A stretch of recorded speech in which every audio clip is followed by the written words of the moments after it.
Therefore, my challenge to all of us, including the media, is to continue with civic education. Never be tired, because the greatest aspect of this nation is yet to unfold.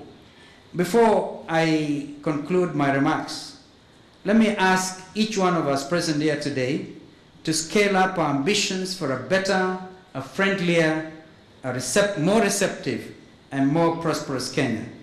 And now, a bigger challenge to all of us, as one of what I consider the most outstanding challenge. I'm afraid that I will be rather candid in this last section of my address.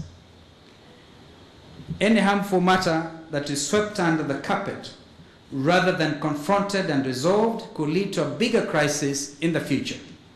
Therefore, we have to be truthful to ourselves and boldly point out our shortfalls, and most importantly, develop a remedy so that our collective goal of building a stable, a democratic, and prosperous nation can be realized.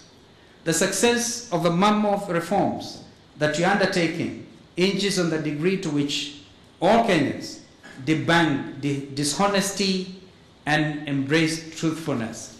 I stress dishonesty, because this, I think, has been our undoing. Dishonesty is a behavioral condition that finds expression in persistent claims of high moral ground in order to placate unsuspecting public and earn undue recognition. The domain of our reform initiative that are most prone to such abhorrent sense of dishonesty are the fight against ethnicity, the fight against corruption, and democratization. Champions of corruption, ladies and gentlemen, champions of ethnicity and authoritarian rule wear the garb of integrity, nationalism, and democracy.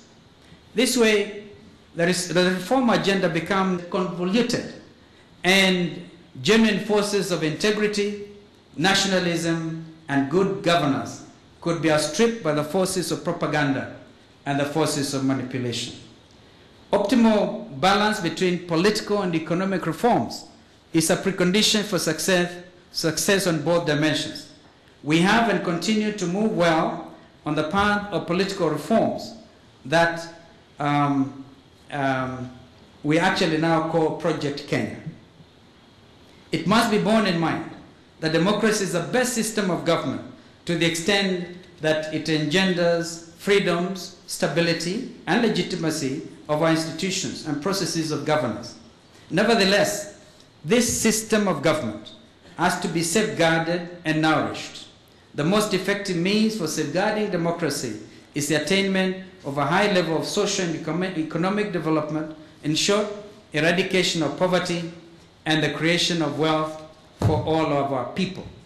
It is pleasant to note that the government has, under the auspices of Vision 2030, been implementing a combined socio-economic and political program that could see Kenya into the middle income category of countries within the next 20 years. It is essential that we intensify in every conceivable way our effort to open new investment and expand existing concerns in all categories of entrepreneurship, be they large, medium, or small enterprises, so as to create the necessary jobs with higher incomes for both workers and entrepreneurs in agriculture, in manufacturing, and in commerce.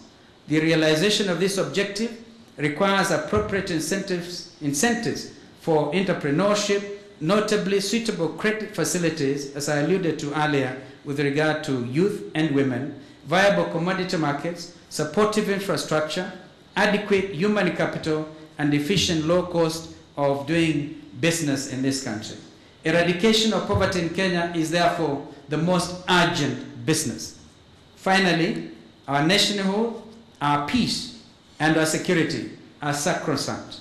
This country is the single most important possession of all our lives. It is a source of our entire livelihood. It is our home. All of the Kenyan people belong to this country. They constitute the Kenyan nation, and none of the communities that constitute the Kenyan nation can survive independent of the others. This position is so correct that the trend now is to expand the frontiers of the Kenyan nation through integration with East African countries. I'm so proud that today we can talk of the reality of the East African community. We must endeavor to protect and defend our nationhood through not tolerance, as it is often stated, but through the cultivation of mutual love and understanding. This way our nation will always enjoy peace and security. Allow me therefore to wish you, all of you, and all the Kenyans, wherever they may be, a very Merry Christmas and a prosperous 2011. Thank you so much.